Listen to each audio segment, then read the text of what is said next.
نحمده ونصلي ونسلم على رسوله النبي الكريم الأمين إن الله وملائكته يصلون على النبي يا أيها الذين آمنوا صلوا عليه وسلموا تسليما اللهم صل على سيدنا ومولانا محمد وعلى آل محمد وبارك وسلم وصل عليه الصلاة والسلام عليك يا سيدي يا رسول الله وسلم عليك يا سيدي يا حبيب الله ناظرین کرام السلام علیکم ورحمۃ اللہ وبرکاتہ۔ ایک بار پھر آپ کی خدمت میں قاری محمد صدیق سعید حاضر ہے۔ دعا کرتا ہوں اللہ تبارک و تعالی پیارے آقا کریم صلی اللہ علیہ وسلم کے صدقہ سے ہم سب مسلمانوں کو نیک عمل کرنے کی توفیق عطا فرمائے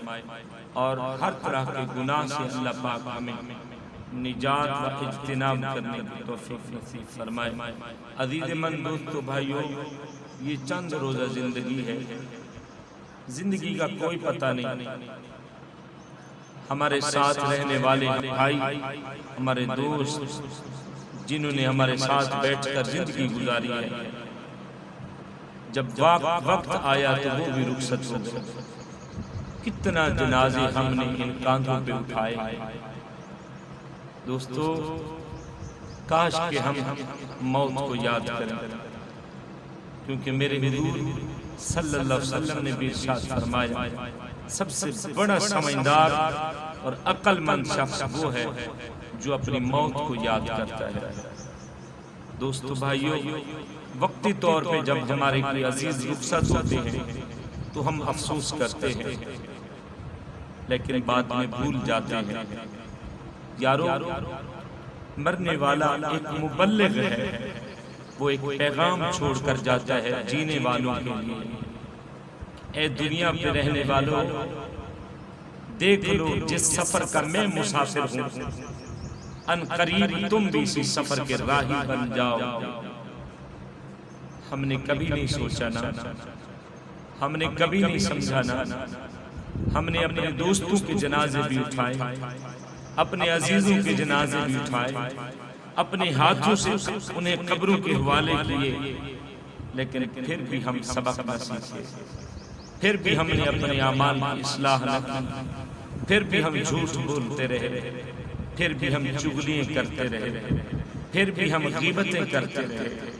پھر بھی ہم گناہوں میں لت پت ہوتے رہے۔ خدا کے لیے یارو، موت بتا کر نہیں آئے،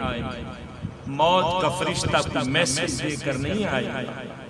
موت کا فرشتہ کوئی قاصد نہیں بھیجے گا کہ میں آ رہا ہوں، اسے کہو تیاری کر لے۔ وہ تو اللہ کے حکم کا پابند ہے، جب اللہ اسے حکم عطا فرمائیں گے اسی وقت وہ حاضر ہو جائے گا۔ عزیز من دوستو، ہمیں حق یہ ہے کہ ہم اپنے مولا کی رضا پہ زندگی گزارے، حضور علیہ السلام کی تعلیمات پہ زندگی گزارے۔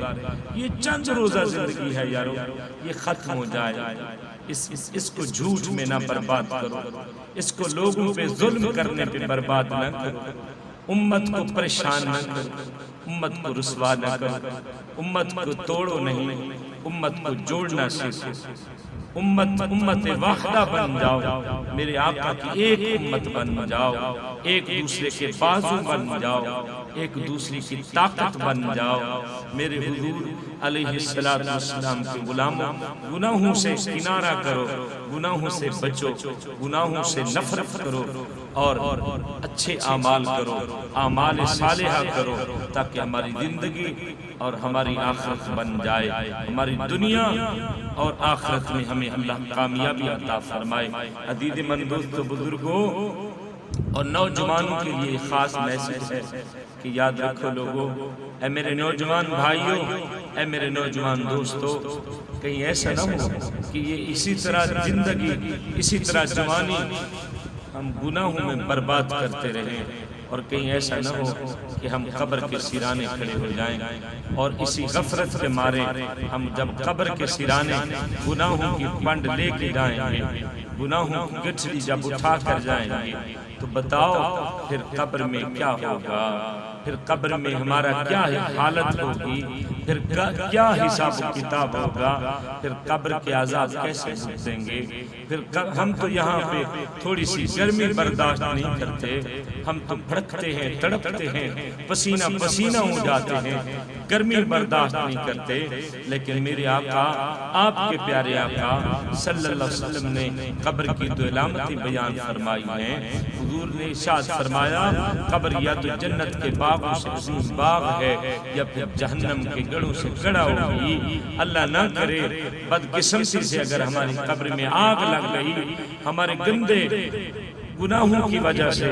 ہماری گندے فعل کی وجہ سے، ہم اگر زنا خور ہیں تو توبہ کر لیں، ہم جھوٹ مارتے ہیں تو توبہ کر لیں، ہم غیبتیں کرتے ہیں تو توبہ کر لیں، ہم چغلیاں مارتے ہیں تو توبہ کر لیں، ہم دوسروں پہ تہمت لگاتے ہیں تو توبہ کر لیں، کیونکہ میرے آقا نے ارشاد فرمایا قبر یا جنت باغوں میں سے باغ ہوگی یا پھر جہنم کے گڑھوں میں سے بڑا گڑھا ہوگی۔ اللہ نہ کرے اگرچہ بدقسمتی سے ہماری قبر جہنم کے گڑھوں میں سے گڑھا بن جائے گی تو پھر ہمارا کیا حال ہوگا؟ خدا کے لیے کسی کو ستائیں نہیں،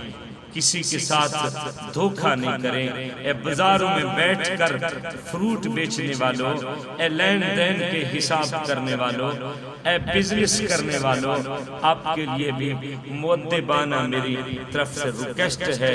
گزارش ہے، میسج ہے، خدا کے لیے کسی سے دھوکہ نہ کرو، کسی سے دھوکہ نہ کرو۔ میں ایک صاحب کے پاس گیا، اسے میں نے کہا جناب مجھے 1 کلو سیب لینا ہے۔ اس نے جب سیب کا ریٹ بتایا نا، میں نے کہا جناب ٹھیک ہے اسی ریٹ سے مجھے دے دو۔ میری نظر جب سامنے والے فروٹوں پر پڑی تو میں نے کہا کیونکہ سب کا اس نے ریٹ مجھے بتایا ہے، جب اس نے ریٹ مجھے بتایا اور میں نے کہا جناب وزن کر کے مجھے اس ریٹ پہ فروخت کر دے اس فروٹ کو، جب دیکھا نا اے لوگوں سنو ہمارے ایمان کہاں چلے گئے، ہے ہمارے میرے آقا نے تو یوں فرمایا ہے نا، اگر کوئی چیز فروخت کرتے ہو تو فروخت کرنے سے پہلے جو اس میں کمی ہو، جو اس میں عیب ہو، جس کو فروخت کر رہے ہو اسے بیان کر دو۔ بندہ مومن کو یہ حق نہیں ہے کہ کسی کو دھوکہ دے۔ ارے تیرے میرے نبی کی تعلیم تو یہ ہے، جب میں نے اس سے فروٹ لیا نا دل دکھ گیا، یہ گلے ہوئے فروٹ اس نے سامنے والوں سے نہ دیا، ان سامنے والوں سے جو اس نے سجائے ہوئے تھے، ریڑی کی زینت بنے ہوئے تھے، ان کے پیچھے جو رکھے ہوئے تھے وہ سڑے ہوئے، جلے ہوئے، گلے ہوئے، مجھے شاپر میں جب مجھے ڈال کر دینے لگا، میں نے عرض کیا بھائی یہ کیا کر رہے ہو؟ یہ دھوکہ مومن کو ریب نہیں دیتا، یہ دھوکہ دینا مومن کا حق نہیں ہے۔ اس لیے تو آقا علیہ السلام نے ارشاد فرمایا نا کہ بازار بدترین جگہ ہے، اس لیے فرمایا کہ یہاں جھوٹ کا سودا دیا جاتا ہے، یہاں مکر کا سودا دیا جاتا ہے، یہاں دھوکہ کیا جاتا ہے۔ تو خدا کے لیے جب بازار میں بیٹھنے والے میرے بھائیوں، میرے بزرگوں، میرے نوجوان دوستوں، رزق کا بار میرے اللہ نے اٹھایا ہے۔ رزق دینے والی وہی ذات ہے، واللہ خیر الرازقین، وہی اللہ ہے جو بہترین رزق عطا کرنے والا ہے۔ ایمان سے اگر آپ تجارت کریں گے تو خدا کی قسم اتنا اللہ برکت عطا فرمائے گا کہ آپ کے خیال و گمان بھی نہیں ہوگی۔ تو میں آپ کی خدمت میں مؤدبانہ عرض کرتا ہوں، خدا کے لیے اپنے اچھے اعمال کریں، صالح اعمال کریں۔ جب اللہ کی بارگاہ میں جائیں تو سرخرو ہو کر جائیں، جب اللہ کی بارگاہ میں حاضر ہوں تو پھر ایسے عرض کریں کہ اللہ ہمارے نبی نے جو ہمیں تعلیم عطا فرمائی تھی، ہم نے اسی تعلیم پر پوری زندگی کو گزار دیا ہے۔ نیک بن جائیں، متقی بن جائیں، پرہیزگار بن جائیں، حضور کے محب، حضور کے عاشق بن جائیں، حضور کے غلام بن جائیں، جو آقا علیہ السلام نے ہمیں تعلیمات عطا فرمائی ہیں اس پہ عمل کرنے والے بن جائیں۔ پھر دیکھنا دنیا میں بھی وارے نیارے ہوں گے، قبر میں بھی کرم ہوگا، کرم ہی کرم ہوگا، پھر قبر جنت کا باغ بن جائے گی۔ دعا کرتا ہوں اللہ تبارک و تعالی مجھے اور تمام ناظرین و سامعین سننے والوں کو اللہ پاک میرے اس میسج پہ عمل کرنے کی توفیق عطا فرمائے۔